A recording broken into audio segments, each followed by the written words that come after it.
Everyone, നമ്മുടെ വൊക്കാബ് ഷോർട്സിന്റെ session 2 ആണ് ഇന്ന്. അപ്പൊ ആദ്യത്തെ സെഷൻ ഒരുപാട് പേർക്ക് ഇഷ്ടമായെന്ന് അറിഞ്ഞാൽ ഒരുപാട് സന്തോഷം. അപ്പൊ നമുക്ക് ഇന്നത്തെ സെഷൻ സ്റ്റാർട്ട് ചെയ്താലോ? ഓക്കെ, അപ്പൊ നമുക്ക് വീഡിയോയിലോട്ട് പോവാം. ആദ്യം തന്നെ നമ്മൾ റിപ്പീറ്റ് ആയിട്ട് ചോദിച്ചു വന്നിട്ടുള്ള ഒരു 10 ഇഡിയംസ് ആണ് നോക്കുന്നത്. അന്നത്തെ പോലെ തന്നെ നമ്മൾ എല്ലാത്തിന്റെയും ബാക്ക് സ്റ്റോറി നോക്കിയാണ് പഠിക്കാനായിട്ട് പോകുന്നത്. അപ്പൊ നമുക്ക് സ്റ്റാർട്ട് ചെയ്താലോ? എബോവ് ബോർഡ്, അതാണ് ആദ്യത്തെ ഇഡിയം എന്ന് പറയുന്നത്. എബോവ് ബോർഡ്, എബോവ് ബോർഡ്, ബോർഡിന്റെ മേളിൽ. അതെന്താണ് അങ്ങനെ ഒരു മീനിങ് വന്നത്? ഇവിടെ ഭയങ്കര ഹോണസ്റ്റ് ആയിട്ടുള്ള, സത്യസന്ധമായിട്ടുള്ള, ട്രാൻസ്പെറന്റ് ആയിട്ടുള്ള ഡീലിങ്സിനെ സൂചിപ്പിക്കാനാണ് എബോവ് ദ ബോർഡ് എന്ന് പറയുന്ന ഒരു ഫ്രേസ് നമ്മൾ പറയുന്നത്. ശരിക്കും ഇതിന്റെ ഒറിജിൻ എന്ന് വെച്ചിട്ടുണ്ടെങ്കിൽ ഈ കാർഡ് ഗെയിംസ് ഒക്കെ കളിക്കൂലേ, കാർഡ് ഗെയിംസ് ഒക്കെ കളിക്കുന്ന സമയത്ത് ബോർഡിന്റെ മേളിൽ വെച്ച് കളിക്കണം, അതാണ് ഹോണസ്റ്റ് ആയിട്ടുള്ള ഗെയിം എന്നാണ് പറയുന്നത്. ബോർഡിന്റെ കീഴിൽ വെച്ച് കളിക്കുകയാണെങ്കിൽ ആരും കാണില്ല നമ്മൾ എന്തെങ്കിലും കള്ളക്കളി കാണിക്കുന്നുണ്ടാവുന്നു. അപ്പം ഹോണസ്റ്റ് ആയിട്ടുള്ള ഒരു കാര്യം സൂചിപ്പിക്കാനാണ് ആ ഒരു കോണ്ടെക്സ്റ്റിൽ നമ്മൾ ഈ ഒരു ഫ്രേസിനെ, എബോവ് ബോർഡ് എന്ന് പറയുന്ന ഫ്രേസിന് ഹോണസ്റ്റ്, ലെജിറ്റിമേറ്റ്, ട്രാൻസ്പെറന്റ് അങ്ങനെ ഒരു മീനിങ് കൊടുത്തിട്ടുള്ളത്. ഓക്കെ, രണ്ടാമത്തെ എന്ന് പറയുമ്പോൾ to build castles in the air, മനക്കോട്ട കെട്ടുക എന്ന് പറയൂലേ, നടക്കാത്തൊരു കാര്യം അല്ലെങ്കിൽ നമ്മൾ ഇമാജിൻ ചെയ്യുക, ആ ഒരു കാര്യത്തെ സൂചിപ്പിക്കാനാണ് to build castles in the air എന്ന് പറയുന്നത്. അതിന്റെ മീനിങ് ഇവിടെ കൊടുത്തിരിക്കുന്നത് to daydream or harbour unrealistic plans without foundation. ഒരു എന്താ പറയാ, ഒരു ലോജിക്കും ഇല്ലാതെ ഭയങ്കര അൺറിയലിസ്റ്റിക് ആയിട്ടുള്ള കാര്യങ്ങൾ നമ്മൾ തന്നെ പ്ലാൻ ചെയ്ത് അതിനെക്കുറിച്ച് ഇമാജിൻ ചെയ്ത് ഡേ ഡ്രീം കാണുന്നതിനെയാണ് ആ ഒരു കാര്യം കൊണ്ട് പറയുന്നത്. ഇതിന്റെ ബാക്ക് സ്റ്റോറി എന്ന് പറയുന്നത് ആദ്യം ഈ ഒരു ഫ്രേസ് ഇങ്ങനെയായിരുന്നു, to build castles in the Spain എന്നായിരുന്നു.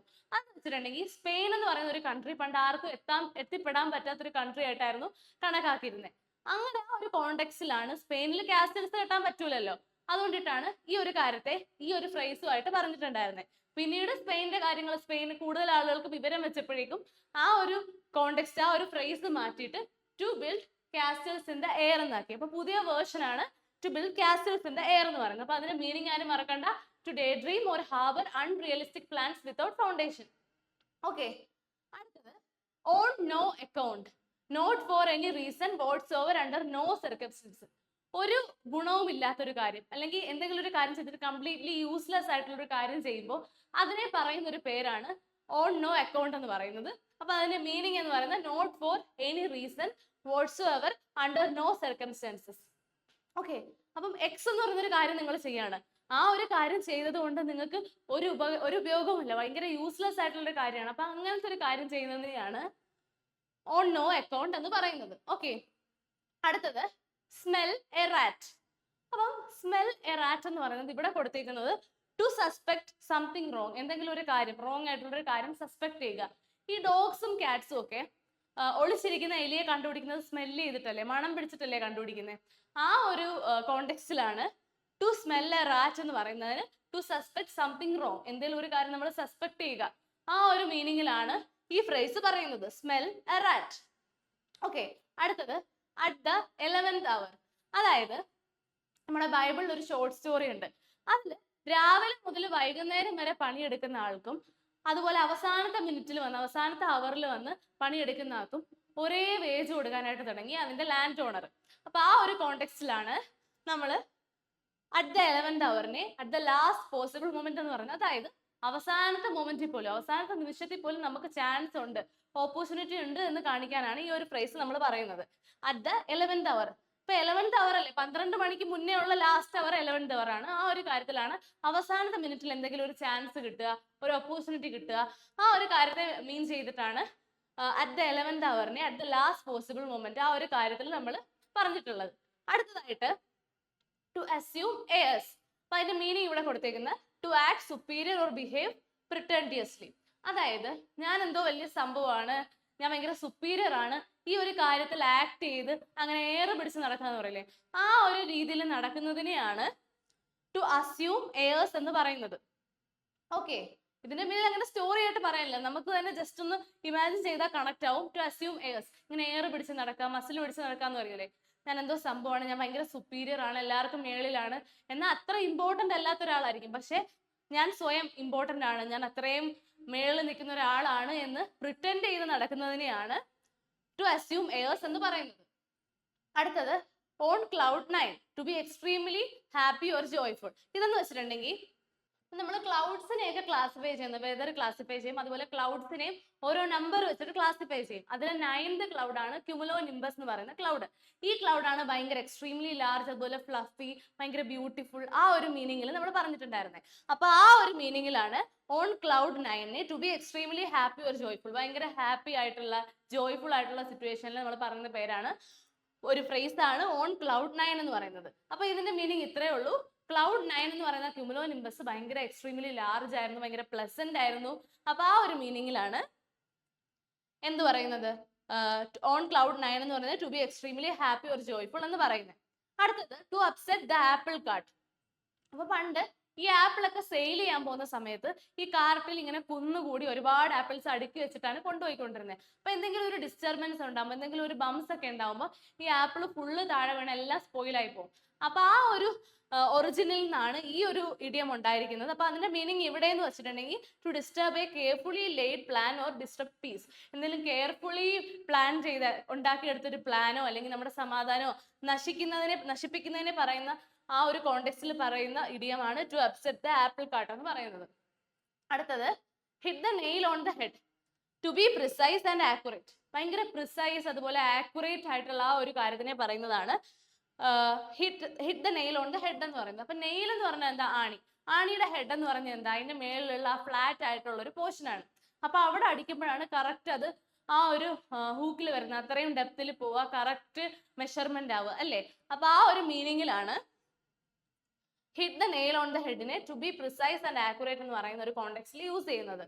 അടുത്തത് to give a good amount of oneself to perform to give a good account of oneself, to perform creditably, make a positive impression. അപ്പൊ ഈ soldiers ഒക്കെ അവരെ കുറിച്ച് തന്നെ ഒരു account ഉണ്ടാക്കി കൊടുക്കും. അതായത് എന്തൊക്കെയായിരുന്നു അവർ ചെയ്ത ആക്ഷൻസ്, അവരുടെ ഫുൾ പെർഫോമൻസ് എല്ലാം വെച്ചിട്ട് ഒരു അക്കൗണ്ട് ക്രിയേറ്റ് ചെയ്ത് അവർ കൊടുക്കുമായിരുന്നു. അപ്പൊ ആ ഒരു അക്കൗണ്ട്, ആ ഒരു ഡേറ്റ, അതിനെയാണ് ഈ ഒരു കോണ്ടെക്സ്റ്റിൽ പറയുന്നത് to give a good account of oneself. നമ്മളെ കുറിച്ച് തന്നെ ഒരു നല്ല ഇംപ്രഷൻ ഉണ്ടാക്കിയെടുക്കുക, അതുപോലെ to perform creditably, make a positive impression, positive ആയിട്ടൊരു ഇംപ്രഷൻ ഉണ്ടാക്കുക, അതുപോലെ ഭയങ്കര വിശ്വസ്തമായിട്ട് നിൽക്കുക. ആ ഒരു മീനിങ്ങിലാണ് to give a good account of oneself എന്ന് പറയുന്ന ആ ഒരു എക്സ്പ്രഷൻ യൂസ് ചെയ്യുന്നത്.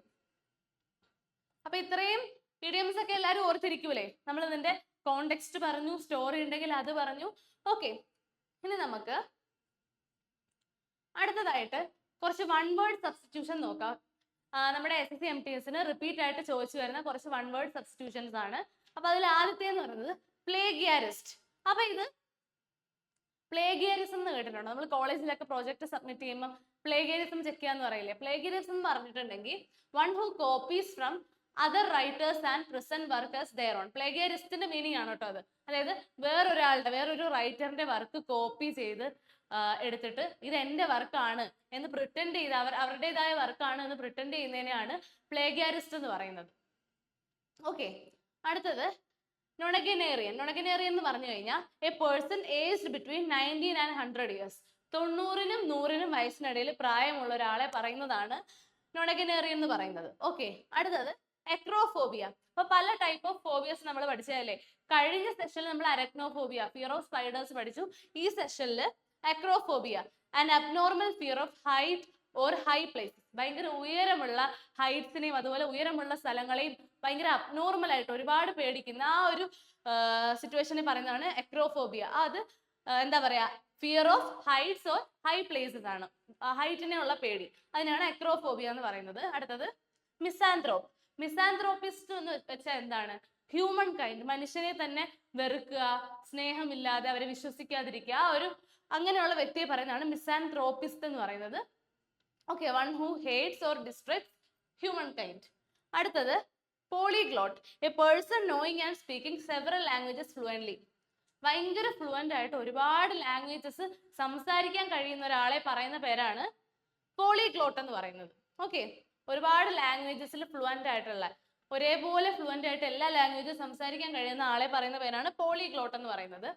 അടുത്തത് hypochondriac, one who constantly imagines they are ill without real cause. അതായത് ഒരാൾ എപ്പോഴും എനിക്ക് വയ്യ, എനിക്ക് എന്തോ അസുഖമുണ്ടെന്ന് സ്വയം വിശ്വസിച്ചുകൊണ്ടിരിക്കുന്ന ഒരാളെ പറയുന്ന പേരാണ് ഹൈപ്പോകോൺട്രിയാക് എന്ന് പറയുന്നത്. പ്രത്യേകിച്ച് കാരണം ഒന്നും ഉണ്ടാവില്ല, പക്ഷെ സ്വയം ഞാനൊരു രോഗിയാണ്, എനിക്ക് എന്തോ അസുഖമുണ്ട് എന്ന് വിചാരിച്ചിരിക്കുന്നതാണ് ഹൈപ്പോകോൺട്രിയാക് എന്ന് പറയുന്നത്. അടുത്തത് stevedore, a labourer employed in loading and unloading ships ലോഡിങ്ങും അൺലോഡിങ്ങും ആ ഒരു കാര്യത്തിൽ എൻഗേജ്ഡ് ആയിട്ടുള്ള ലേബറേഴ്സിനെ പറയുന്ന പേരാണ് സ്റ്റീവഡോർ എന്ന് പറയുന്നത്. ഷിപ്സുമായിട്ട് റിലേറ്റഡ് ആയിട്ടുള്ളതാണ് അത്. അടുത്ത epitaph, an inscription on a tombstone in memory of the disease. അതായത് മരിച്ചുപോയവരുടെ കല്ലറയ്ക്ക് മേളില് എഴുതിയിട്ടുണ്ടാവുന്ന ആ ഇൻസ്ക്രിപ്ഷൻസ് ഇല്ലേ, ആ കൊത്തി എഴുതിയിട്ടുണ്ടാവില്ലേ, അതിനെയാണ് എപ്പിടാഫ് എന്ന് പറയുന്നത്. ആ ഇൻസ്ക്രിപ്ഷൻസിനെ പറയുന്ന പേരാണ്, ടോംബിന്റെ മേളിലുള്ള ഇൻസ്ക്രിപ്ഷൻസിനെ പറയുന്ന പേരാണ് എപ്പിടാഫ് എന്ന് പറയുന്നത്. അടുത്തത് blasphemy, the act of showing disrespect towards Sacred or religious things. ഭയങ്കര റിലീജിയസ് ആയിട്ടുള്ള, സേക്രഡ് ആയിട്ടുള്ള, ഡിവൈൻ ആയിട്ടുള്ള കാര്യങ്ങളിലെ അതിനെ എന്താ പറയുക, ഡിസ്റെസ്പെക്ട് ചെയ്യുക, അതിനെ എന്താ പറയുക, ഇൻസൾട്ട് ചെയ്യുക, ബഹുമാനിക്കാതിരിക്കുക, ആ ഒരു കാര്യത്തെ, ആ ഒരു ടൈപ്പ് ഓഫ് ആറ്റിറ്റ്യൂഡ് ആണ് ബ്ലാസ്ഫമി എന്ന് പറയുന്നത്. സേക്രഡ് ആയിട്ടുള്ള, റിലീജിയസ് ആയിട്ടുള്ള കാര്യങ്ങളെ ബഹുമാനിക്കാതിരിക്കുക, ഡിസ്റെസ്പെക്ട് ചെയ്യുക. അടുത്തത് സിലോഗിസം. ഇത് നമ്മൾ റീസണിങ് ഒക്കെ പഠിക്കുന്നവർ സ്ഥിരം കേൾക്കുന്നതാണല്ലേ. A logical reasoning method with two statements leading to a conclusion. രണ്ട് സെപ്പറേറ്റ് സ്റ്റേറ്റ്മെന്റ്സ് വരും, അപ്പൊ അതിനെ രണ്ടിനെയും കൂടെ അനലൈസ് ചെയ്തിട്ട് നമ്മൾ ഒരു കൺക്ലൂഷനിലേക്ക് എത്തും, അതിന്റെ ആൻസറിലേക്ക് എത്തും. ആ ഒരു എന്താ പറയാ മെത്തേഡാണ് സിലോഗിസം എന്ന് പറയുന്നത്. ഓക്കെ, അപ്പൊ നമ്മളിവിടെ 10 വൺ വേർഡ് സബ്സ്റ്റിറ്റ്യൂഷൻ പഠിച്ചു. അപ്പൊ ഒന്നുകൂടെ പറയാം. പ്ലേഗിയറിസ്റ്റ്, വേറൊരാളുടെ വർക്ക് കോപ്പി ചെയ്തിട്ട് തന്റേതാണെന്ന് പ്രിറ്റൻഡ് ചെയ്യുന്ന ആള്. നൊണഗനേറിയൻ, 90 മുതൽ 100 വയസ്സിനിടയിൽ പ്രായമുള്ള ആള്.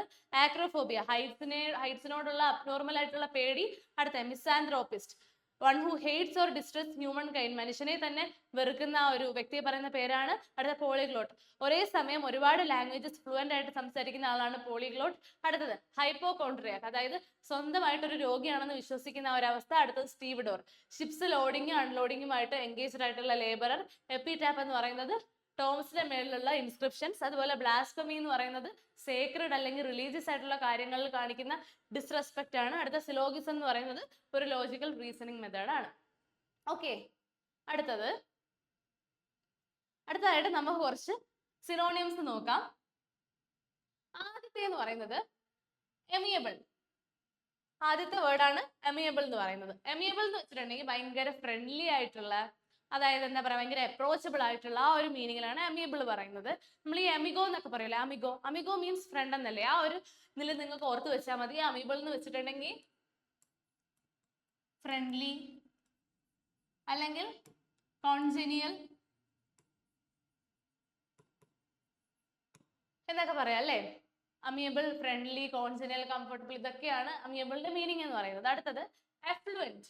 എഫ്ലുവന്റ് എന്ന് വെച്ചിട്ടുണ്ടെങ്കിൽ ഭയങ്കര വെൽത്തി ആയിട്ടുള്ള, റിച്ച് ആയിട്ടുള്ള ആ ഒരു മീനിങ്ങിലാണ് അഫ്ലുവന്റ് പറയുന്നത്. അഫ്ലുവന്റ് സിനോണിയംസ് ആണ് ഒപ്പുലസ്, വെൽത്തി, റിച്ച്, ഇതൊക്കെ അഫ്ലുവന്റിന്റെ മീനിങ് ആണ്. അടുത്തത് അമെൻഡ്. അമെൻഡ് നമ്മൾ കേട്ടിട്ടുണ്ട്, അമെൻമെന്റ്സ് കേട്ടിട്ടില്ലേ കോൺസ്റ്റിറ്റ്യൂഷനിൽ, എന്താണ് ചേഞ്ച് ചെയ്യുക, ആ ഒരു മീനിങ്ങിലാണ് അമെൻഡ് എന്ന് പറയുന്നത്. അപ്പൊ അമെൻഡിന്റെ സിനോണിയംസ് ഏതൊക്കെയാണ്? ചേഞ്ച്, അതുപോലെ അമീലിയോറേറ്റ്. അമീലിയോറേറ്റും ഈ ഒരു മീനിങ് ആണ്, അതായത് എന്തെങ്കിലും ഒരു ബാഡ് ആയിട്ടുള്ള, അൺസാറ്റിസ്ഫാക്ടറി ആയിട്ടുള്ള ഒരു കാര്യം ബെറ്റർ ആക്കി എടുക്കുക, ആ ഒരു മീനിങ്ങിലാണ് അമീലിയോറേറ്റ് പറയുന്നത്. അപ്പൊ അമെൻഡിന്റെ സിനോണിയംസ് ആണ് ചേഞ്ച്, അമീലിയോറേറ്റ്, ഇതൊക്കെ. അടുത്തത് എജൈൽ. എജൈൽ എന്ന് വെച്ച് കഴിഞ്ഞാൽ ഭയങ്കര ഫ്ലെക്സിബിൾ ആയിട്ടുള്ള, ഭയങ്കര വഴക്കമുള്ള, അതായത് നമ്മൾ ഈ ഡാൻസേഴ്സിനെ കുറിച്ചൊക്കെ പറയുമ്പോൾ എജൈൽ എന്ന് പറയും. ഭയങ്കര എന്താ പറയാ, ഫാസ്റ്റ് മൂവിങ് ആയിട്ടുള്ള, പെട്ടെന്ന് മൂവ് ചെയ്യാൻ പറ്റുന്ന, വഴക്കമുള്ള, ഫ്ലെക്സിബിൾ ആയിട്ടുള്ള ആ ഒരു മീനിങ്ങിലാണ് അജൈൽ പറയുന്നത്. അപ്പൊ ഇവിടുത്തെ അജൈലിന്റെ സിനോണിയം എന്ന് പറയുന്നത് നിംബിൾ, അതുപോലെ ഫാസ്റ്റ് മൂവിങ്, ഫ്ലെക്സിബിൾ. അടുത്തതായിട്ട് അസേർട്ട്. അസേർട്ട് എന്ന് വെച്ചിട്ടുണ്ടെങ്കിൽ എന്തെങ്കിലും ഒരു കാര്യം ഡിക്ലെയർ ചെയ്യുക, സ്റ്റേറ്റ് ചെയ്യുക, പ്രൊക്ലെയിം ചെയ്യുക, ആ ഒരു മീനിങ് ആണ് അസേർട്ടിനുള്ളത്. അപ്പൊ അസേർട്ടിന്റെ സിനോണിയം എന്ന് പറയുന്നത് പ്രൊക്ലെയിം, സ്റ്റേറ്റ്, അതുപോലെ ഡിക്ലെയർ. അടുത്തത് അഡോൺ. അഡോൺ എന്ന് വെച്ചിട്ടുണ്ടെങ്കിൽ എന്തെങ്കിലും ഒരു കാര്യം ഡെക്കറേറ്റ് ചെയ്യുക, ഭയങ്കര ബ്യൂട്ടിഫുൾ ആക്കുക, ആ ഒരു മീനിങ്ങിലാണ് അഡോൺ പറയുന്നത്. അപ്പൊ ഇവിടെ നമുക്ക് അതിന്റെ സിനോണിയം ആയിട്ട് എംബലിഷ് പറയാം, എംബലിഷ്, അതുപോലെ ഡെക്കറേറ്റ്. അടുത്തത് അസെന്റ്. അസെന്റ് എന്ന് വെച്ചാൽ നമ്മൾ പഠിച്ചിട്ടുണ്ട്, അസെൻഡിങ് ഓർഡർ, ഡിസെൻഡിങ് ഓർഡർ ഒക്കെ. അസെന്റ് എന്ന് വെച്ചാൽ ക്ലൈംബ് ചെയ്യുക, റൈസ് ചെയ്യുക, ആ ഒരു മീനിങ് ആണ്. അപ്പൊ അസെന്റിന്റെ സിനോണിയം എന്ന് പറയുന്നത് ക്ലൈം, അതുപോലെ റൈസ്, പിന്നെ ഇൻക്രീസ്, ഇതൊക്കെ പറയാം. അടുത്തത് ഒഡേഷ്യസ്. ഒഡേഷ്യസ് എന്ന് പറഞ്ഞാൽ ഭയങ്കര ബ്രേവ് ആയിട്ടുള്ള, ധൈര്യമുള്ള, കറേജിയസ് ആയിട്ടുള്ള ഒരു മീനിങ് ആണ്. അപ്പൊ ഇവിടെ നമുക്ക് ബ്രേവ് എന്ന് പറയാം, അതുപോലെ കറേജിയസ്. ഇതൊക്കെയാണ് ഒഡേഷ്യസിന്റെ സിനോണിയം എന്ന് പറയുന്നത്. അടുത്ത അറ്റൈൻ. അറ്റൈൻ ചെയ്യാന്ന് വെച്ചാൽ അച്ചീവ് ചെയ്യുക, എന്തെങ്കിലും ഒരു കാര്യം നേടുക. ആ ഒരു മീനിങ്ങിലാണ് അറ്റൈൻ എന്ന് പറയുന്ന വേർഡ് പറയുന്നത്. അപ്പം അതിന്റെ സിനോണിയംസ് എന്ന് പറയുന്നത് ടു അച്ചീവ് ആണ്. ഓക്കെ, അടുത്ത അരോഗന്റ്. അരോഗന്റ് എന്ന് വെച്ചാൽ ഭയങ്കര ഓവർ കോൺഫിഡന്റ് ആയിട്ടുള്ള, ഭയങ്കര പ്രൗഡ് ആയിട്ടുള്ള ആ ഒരു മീനിങ് ആണ്. ഭയങ്കര സുപ്പീരിയോറിറ്റി കോംപ്ലക്സ് ഉള്ള ആ ഒരു മീനിങ് ആണ്. അപ്പൊ ഇവിടെ ഓവർ കോൺഫിഡന്റ് എന്ന് പറയാം, അതുപോലെ പ്രൗഡ്. ഓക്കെ, അപ്പൊ ഇത്രയും വേർഡ്സ് ആണ് നമ്മൾ ഇമ്പോർട്ടന്റ് ആയിട്ട് നോക്കേണ്ടത്. അപ്പൊ നമ്മൾ ഇഡിയംസ് പഠിച്ചു, വൺ വേർഡ് സബ്സ്റ്റിറ്റ്യൂഷൻ പഠിച്ചു, അതുപോലെ സിനോണിംസും പഠിച്ചു. അപ്പൊ ഈ കാര്യങ്ങളെല്ലാം ഓർത്തിരിക്കുക. അതുവരേക്കും നമ്മൾ അടുത്ത സെഷനിൽ കാണാം. അപ്പൊ ഇനിയും ഒരുപാട് വേർഡ്സും ഇഡിയംസും അതുപോലെ വൺ വേർഡ് സബ്സ്റ്റിറ്റ്യൂഷനുമായിട്ട് അടുത്ത സെഷനിൽ നമ്മൾ കാണുന്നതായിരിക്കും. അതുവരേക്കും stay tuned and happy learn.